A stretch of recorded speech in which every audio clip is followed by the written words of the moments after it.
Hello, my name is Miles Garth. I'm a senior specialist of photographs at ArtNet Office. Before we start today, this is the first of two parts of a conversation with the indomitable David LaChapelle. It's not a word I use very often, but it's appropriate in this case. Before we start, I just want to say that we're sitting in Gilded Lily, a lounge on 15th Street in the heart of New York's Art District, Chelsea. And just for a minute, the captain has just turned down the fasten seatbelt sign. So for the next 20 minutes, please stay seated. There could be some turbulence on the flight. The second part of the interview conversation is going to take place at the Paul Kasman Gallery, where David is having an exhibition that opens this week. And I hope that if you have an opportunity, you'll see the work. David's someone who is very unusual when it comes to the art of photography in regards to the fact that his career has not been just about art. He is done over 1,200 magazine assignments. He's had over 300 of his photographs published on major magazines and publications. He has done 28 music videos, probably an equal number or more of television commercials, and he's also done 2 films, one of which won an award at Sundance Film Festival. So we're not talking to just a photographer, but an artist who's really brought his talents to a multitude of disciplines. So if you don't know his work in photography, you don't know his name, you probably would know it if you were to see it and someone were to point out, oh yes, that's a David LaChapelle, and you would say, yes, I know that work. But we're here today to talk about his art, about how he's transcended our visual vocabulary, or visual literacy over the last 25 or 30 years.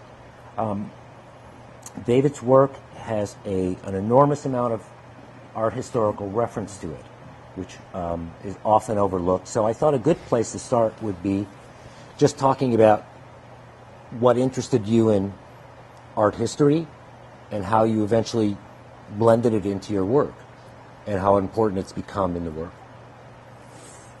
As a kid, I always was drawing and painting way before photography. I didn't start photography until I was 17. So as a kid, I was always, drawing and stuff. And always had a pencil and, in my hand or paints. And so I was going to be an artist, and I pretty much just always knew that since I was really, really young.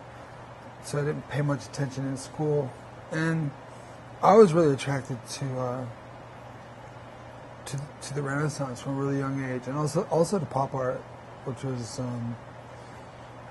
something that I really loved as well. So I had, this real love for Michelangelo and Botticelli, but also for Andy Warhol and for Klaus Oldenburg and all the pop artists that I loved. Well, but I loved a lot of art. I loved George O'Keeffe as well. And I remember once a guidance counselor when I was in 4th grade asked me, what I wanted to be, and I said an artist. She said, what artist do you like? And I said, George O'Keeffe and Andy Warhol. And she said, they're very different, right? And I said, yeah. And I knew that they were different.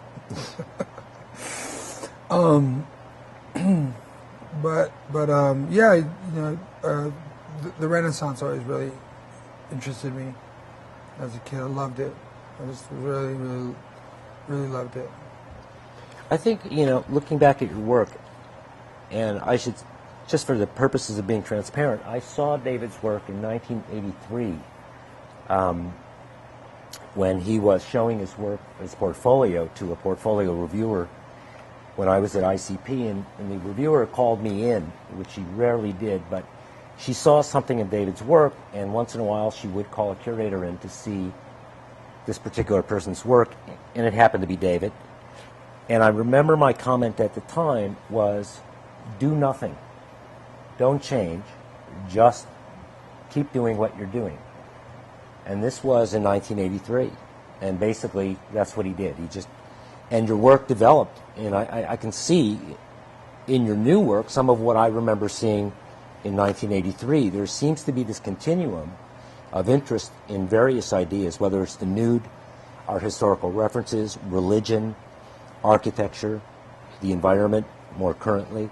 So let's talk about that continuum, how one thing led to another, and maybe walk us through some of the things you think are the most important highlights. Well, just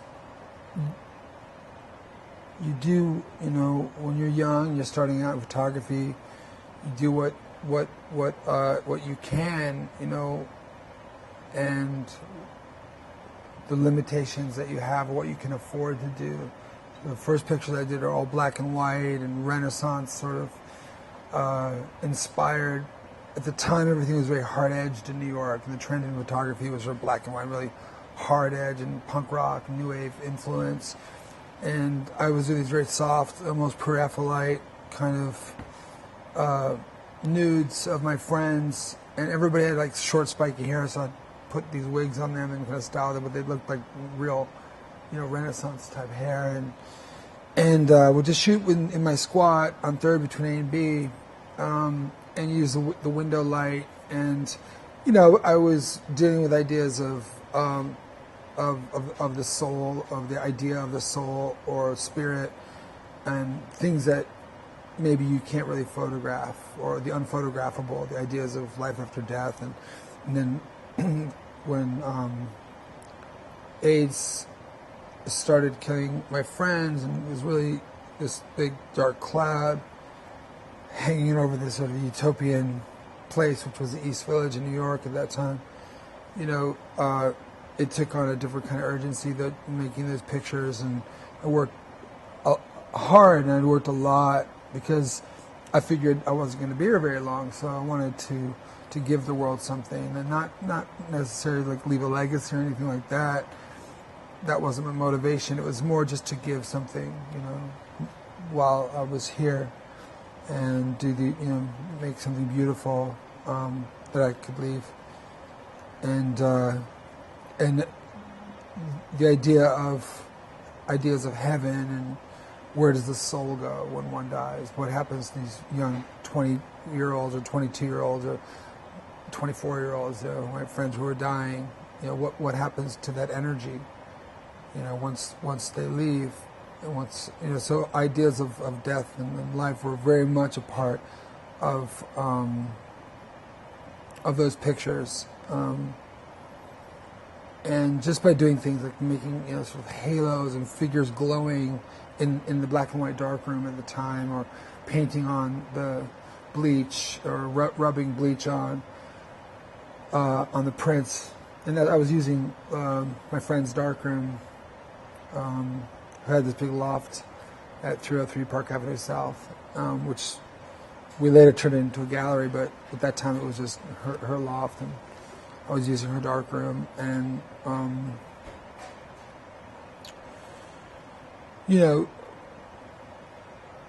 that interest has never left me. I still am very much intrigued with ideas of metaphysical ideas, and photographing the unphotographable, things that of that nature. And I guess Walt Whitman, has been a big inspiration as far as any writer or poet. He's sort of the American Jesus, and the way his poetry is very, very inspiring. But I see a big connection with him, and also the work of Michelangelo. So that was a very big influence in those years, and very hopeful. Mm-hmm. This idea that life goes on. But popular culture is really something that's evident in a lot of your work. Well, that was my first gallery work in the early 80s, and then when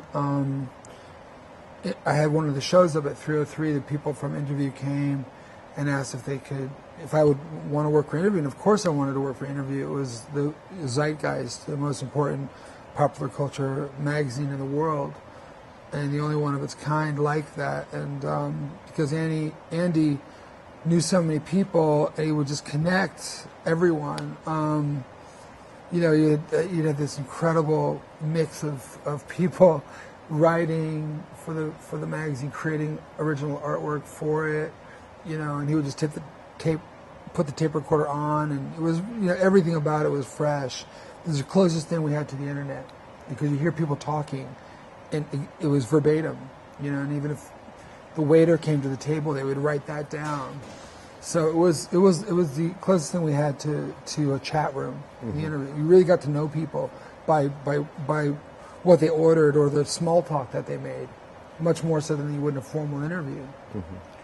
And so the magazine was incredible, and it was a real honor to work for them, and that opened the door for magazines to me. And if I figured, then I started getting offers for other magazines, and so at that time, and you couldn't work for magazines and galleries. You couldn't, you're either a commercial artist or a fine artist. And photography was still kind of new. People weren't even collecting a lot of color photography then. It was still, color was still something you could pick up a Nan Golden for, under $1,000, and it wasn't thought of as there weren't a lot of people collecting it. So I wanted to make a living, and the opportunity to work for Interview, and one of my first assignments was the Beastie Boys, and it was super exciting. I love music and the people making it, and getting to photograph those people, and kind of one thing led to another, and I was working for magazines, and I said, well, if I'm going to work in this context, and this is going to be the venue, then I'm going to treat the magazine sort of like a gallery, and get people to stop and look at my pictures. And the freedom in that was that the photo, nothing's expected from a photo in a magazine other than making a celebrity look good or showing some fashion. But if you put more into that, that's your prerogative. You can put more or less. Some of the pictures I did were very frivolous, just superficial, like they were just, funny or surreal or just eye-catching and humorous. And then others, would be feeling a certain way and have thoughts in my head about certain things, and so they'd have other layers, and it really kind of started getting to me this, while as it became apparent that there was this urgency going on with the environment, and we were just distracting ourselves with shopping and more, it sort of became this paradox. I'm working for a fashion magazine, yet I'm starting to comment on the fact that happiness does not come with our next purchase. I'm sort of saying that in the photographs, and I'm putting that in my imagery. I'm sending that message. There's one series of photographs of these homes destroyed, or couture consumption where the woman's laying on this just piled garbage in this Alexander McQueen couture gown, and or addicted to diamonds, with the girl snorting diamonds, addicted to material things, as an addiction like any other drug addiction, or the little Kim with the Louis Vuitton, and the skin as a luxury item. So I was always, kind of getting, as I was growing, and you go through different chapters in your life, and you grow up, hopefully mature, and you change and you grow, and what interests you in your 20s, may not interest you as much later on. And at a certain point with magazines, I felt that I reached a conclusion. And so at the height of everything, at contracts with Vanity Fair and Italian Vogue, Rolling Stone, was working for all these publications and advertising, shooting every star, kind of really burning the candle at both ends, running around the globe, crazy. I walked away from that. I just felt that I wanted to let younger people who are more excited about that type of work have a chance. I didn't want to, do something. I wasn't motivated by the money or the fame or anything like that. It was really not that interesting anymore. And my pictures weren't really serving the needs of the magazines. and they weren't serving my needs. So it felt natural to walk away, even though people thought I was crazy, and my agent and everything else were like, you worked so hard to get to this place and you're just going to leave. And so in 2006 I did that after making the film Rise. And bought this nudist colony in Maui, this old nudist colony, and turned it into this sustainable farm, which where I live now. And kind of come full circle, because I didn't expect to be asked to show in galleries, but the world had changed in that time, and there's, a lot more crossover. People are working as artists who also do fashion, or Jeff Koons does Lady Gaga's album cover, or Murakami does $10,000 handbag that's selling at MoCA during his exhibition. So there's this incredible crossover, whereas Keith Haring got raked over the coals and really criticized for opening the pop shop, which was just selling 50-cent buttons and $10 t-shirts and skateboards, making art accessible. And they didn't understand that. They thought he was selling out, and he wasn't. He was really just making a bridge for kids to be able to get his art as well. Right. And not just rich collectors. So when I left the art world, from showing in galleries to exclusively working for magazines and advertising music videos, it was a different world. So in 2006, when I stopped and moved to Maui, and was just wanted to change my life, and I always thought, what it would be like to have a farm, and wanted to explore something completely different. I didn't think I was going to take pictures anymore, and I knew I had more pictures in me, but I figured, it was time to go. I really felt that in a very strong way, intuitively, that it was time to move on. And then I got a call to show in galleries again. And so that's where I am today. I'm very grateful to have that opportunity. Well, I still want to go back to the experience of Interview magazine, about what it was. I mean, we know Andy Warhol more so for the factory that he created, but Interview is sort of the intellectual part of the factory, about that idea that he was really blending contemporary culture into everything that was going on, and getting every opinion on popular culture to contribute to that, to Interview. Because I read Interview pretty often, if not all the time, and I didn't realize, to my own fault, how influential Interview was and Andy Warhol was on your work. Because the accessibility to that kind of cultural icon, who he's become, but also his fervor in wanting to document everything. And, in a way, when you go back to the art historical part of your work, you're just bringing up different parts of the continuum. He was proof that you could do anything. You could make films, you could make videos, you could do sculpture and painting, and even be a model and appear on the Love Boat. You could literally do anything. And even though that, cost him some credibility in the art critics' eyes, which thought that the two were not compatible, that you couldn't go to Studio 54 and make art during the day and be taken seriously or make serious work. That sort of cost him in his lifetime. But once he died, his work was sort of encapsulated, and then it was appreciated in America for really what he was. And now he's looked at as the sort of the Picasso of our time, of the last last half of the century. So I think it took, he was so accessible. I think it took him to be inaccessible for him to be fully appreciated. But I also think that, I attended openings with him, and some of them were not even really well attended.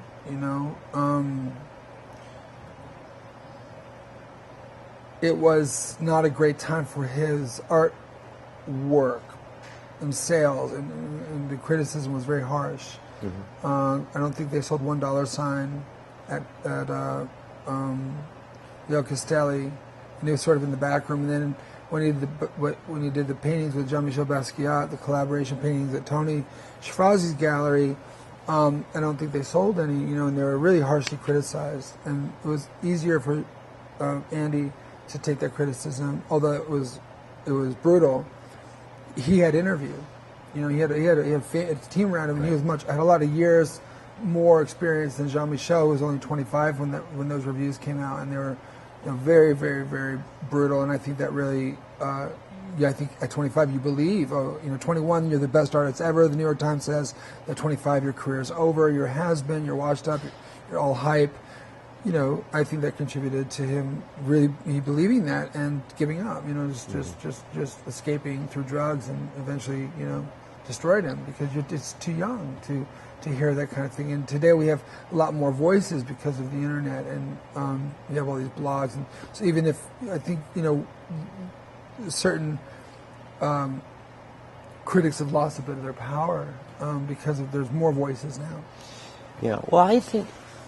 I had this discussion as recently as a few hours ago with a colleague, and she knew I was coming to talk with you, and said that, well, I look at his work as commercial, and I said, well, you really don't look at it properly then, because yes, he does commercial work, but I don't find that much of a difference, really, except for maybe the product label showing in some of your commercial work, than what you would do for what people call art.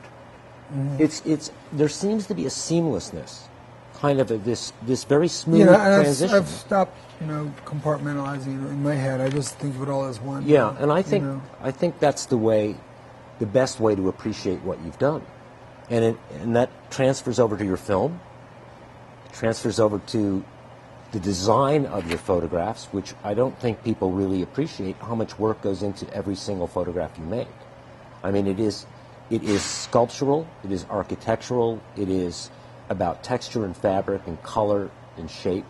And, I think people tend to they dismiss it because it almost looks like it's commercial. Mm-hmm. I mean, because that's people's orientation. The language I want to use it's about culture. I don't want it to look like art. I don't like photographs that contemporary photographs you walk when they can only be one thing, they can only be art. Right. It's like, oh, well, that can't be anything else. It has to be art because I can't see that it could be anything else.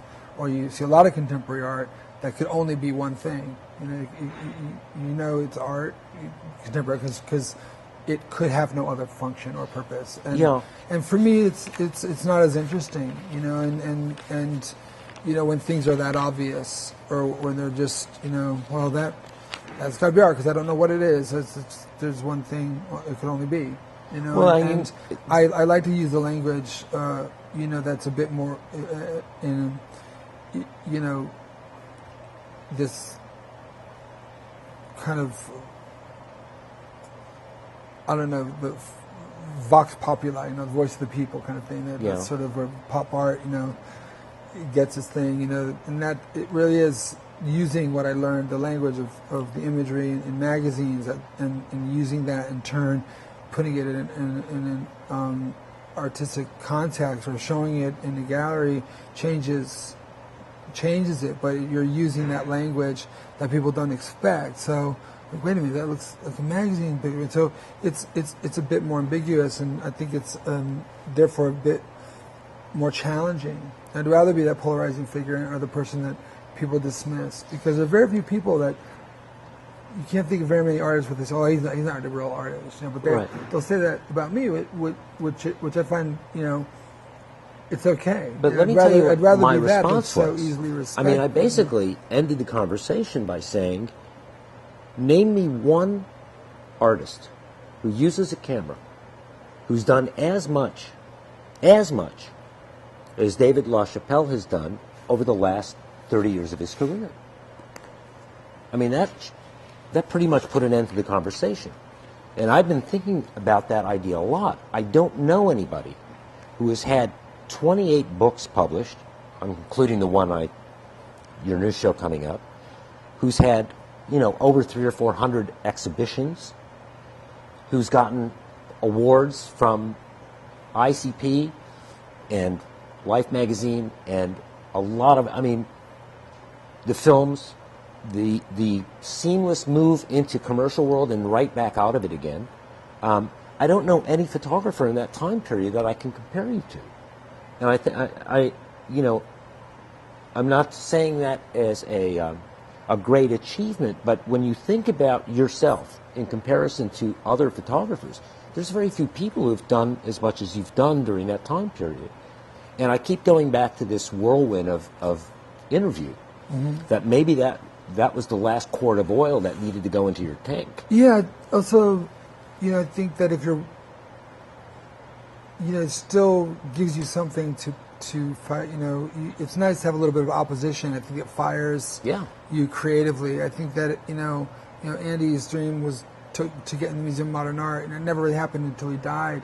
You know, but it kept, I think, having the criticism, never feeling his true value, always feeling less than the other pop artists of his generation, and you know, never made him bitter. You know, it just made him work harder. You know, and he loved young people and encouraged them. He was never in competition with that. He was never getting bitter about getting older and Keith Haring having, you know, the spotlight at that moment, or Jean-Michel. He engaged with them, you know, and I think that it made him very prolific because he had something to prove still, you know. So I think a bit of opposition is a really healthy thing for an artist. I think if everybody just loves everything you do, then, you know, it maybe it takes away a bit of that fire, you know. I don't know. I guess it's a little too close to home, but I always, you know, I'm motivated not necessarily so much by either praise nor criticism. What motivates me is that I really am still where I was, where I wanted to leave something in the world and give something of value, you know, with an image. I think that, you know, art is a barometer of where our culture is and where the state of the world is. And in popular culture right now, it's in a very, very, very dark place. If you look at all the horror films, if you look at the television, the gore and the torture porn, and these are what's really selling now in the cinema. You know, it's pretty horrific. If that's an indicator of where we are as a culture, if that's what where our interests lie, you know, it's not enlightened at all. We're really in a sort of dark ages. We still have this bloodlust. So yes, we've advanced with technology, and as a race, but we have not become more enlightened than we were when we were, you know, watching, you know, in the Colosseum, you know, watching people suffer and die and be tortured in David the thrown to the lions as entertainment. Yeah. You know, our entertainment today is just, you know, it's so realistic now with CGI and the way they kill people in slow motion, and I mean, you know, it's kind of mind-boggling that is really what passes for entertainment today, and it's getting more and more prevalent. So it's really that is an indicator. You know, we're sort of in trouble as a species. We definitely need to wake up. We need to be an awakening. We need a sort of enlightenment to happen. We're kind of in the dark ages with a lot of things. Do you think your art influences other artists? I mean, do you think we know it has an impact on the art market, but you don't work in a vacuum. No, I think it's, you know, definitely had its impact in photography. It's changed photography when I was working in magazines.